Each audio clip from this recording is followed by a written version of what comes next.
Dr. Drew, you were smeared for asking questions about COVID. And this lab leak thing is not the only thing in the news today. Now we get, late last week, Bret Stephens of the New York Times, he's conservative, but he writes for the Times. He's sort of acceptable to the Times, about this, the largest sort of meta-study of masking that has concluded quietly, because the mainstream won't report on it, that masking did absolutely no good, made absolutely no difference, virtually in any setting. It wasn't just schools, it's just masking doesn't work to prevent COVID. And David Zweig, who's been on this program many times, he's written for New York Magazine, among many others, and he's been an honest science reporter from the start on this, pointed out that only appeared in the opinion pages of the New York Times. You know, he's an opinion columnist, Bret Stephens, and a right-leaning one at that. Not in the science pages. Apoorva Mandavelli, nothing. She didn't bother to talk about it. So the masking was pointless. This thing did start in a lab from the look of it. And on top of that, now we've got admissions by Fauci on the record that these vaccines may not do all that they were cracked up to be. And there was just a comprehensive study that proved that natural immunity is superior to vaccine immunity. All the things turned out to be true. Hold on, there's one more to add to the list. Fringy things. There's another one to add to the list, because the dominoes are following. And I'll defer to Adam in a second on the masking, because he has some very strong opinions about that. But it's also lockdowns. Lockdowns did nothing. Now, I want to be very careful on masking before we proceed with that conversation, which is there are 3 studies. The latest is the Cochrane study meta-analysis. Cochrane is the highest level standard of meta-analysis. There's no more higher standard for quality than Cochrane. Mask mandates don't work.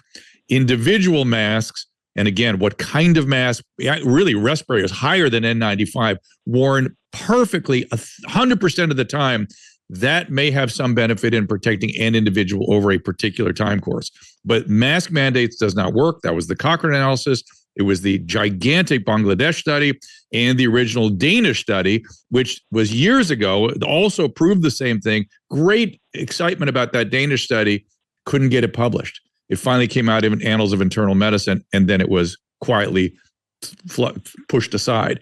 But there are 3 now. Mask mandates don't work. But lockdowns, to me, are the more interesting story, because lockdowns, the email chain now shows us from the Twitter files, lockdown came from the Chinese Communist Party hoodwinking our scientists who went to China to figure out what was going on, hoodwinked them into believing that the political maneuver, not medical maneuver, it's never been contemplated as a medical maneuver, the political maneuver of locking down was somehow, thus saith the Lord, and our people convinced Italy to do it, and the world followed. That is just an incredible story, and it appears to have done nothing. Adam, I'll defer to you on masking. I'd love to get you to weigh in on masking, Adam, because that's another one. So Bret Stephens points this out in the New York Times, and the meltdown is almost immediate. I mean, you've got people like Taylor Lorenz saying, don't believe Bret Stephens on anything. It's like, well, it wasn't a Bret Stephens opinion piece. He was citing this meta-analysis of many studies by Cochrane. Like, do you believe them? And all these other people on the left come out and say, like, oh, it's absurd, right? Why doesn't the New York Times have the guts to put it on the science pages, to actually report what capital T, capital S, the science has concluded? Well, I think you're asking the media to essentially report on themselves, and they're not going to do it. If the media was a little more agnostic during this whole period, if the media had said, masking, I don't know, we have to follow the science. I'm not sure if it works or not, or I don't know where this virus emanated from. Could it be a lab? Could it be a wet market?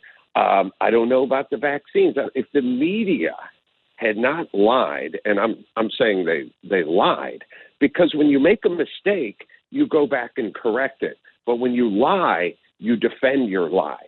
So what we're asking the media to do, whether it be masking or where the vaccine efficacy or where the virus emanated from, or Twitter and the Twitter files, we're asking them to report on themselves.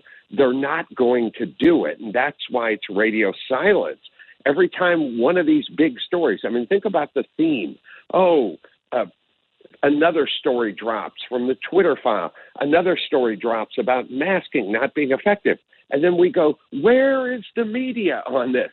Well, let me tell you where the media is. They're silent because they would be reporting on themselves. So I don't expect these people to report on themselves. They're going to have to say either they were stupid or they're lying.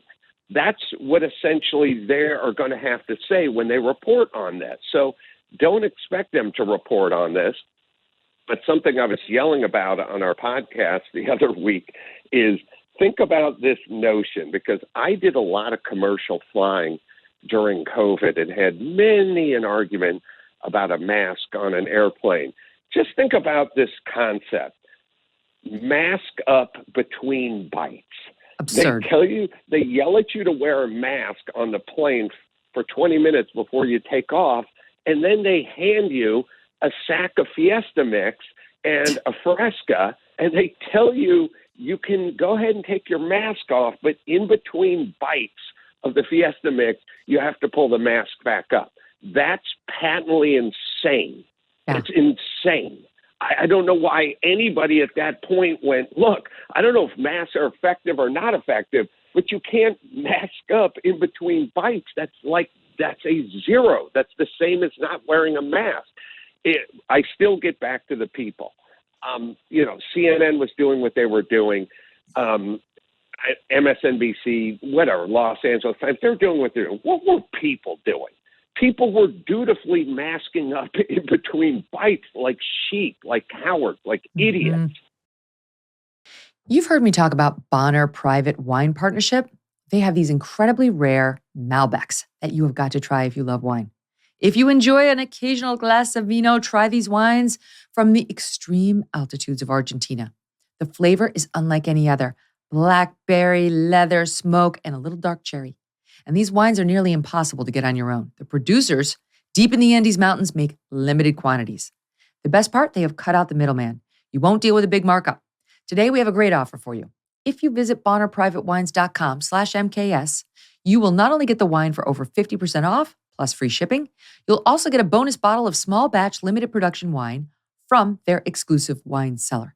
That's 4 bottles for the price of 3, and it is a deal that's hard to turn down if you're a wine lover like me. Just visit bonnerprivatewines.com/MKS to claim your bonus bottle and become a part of America's most unique wine club.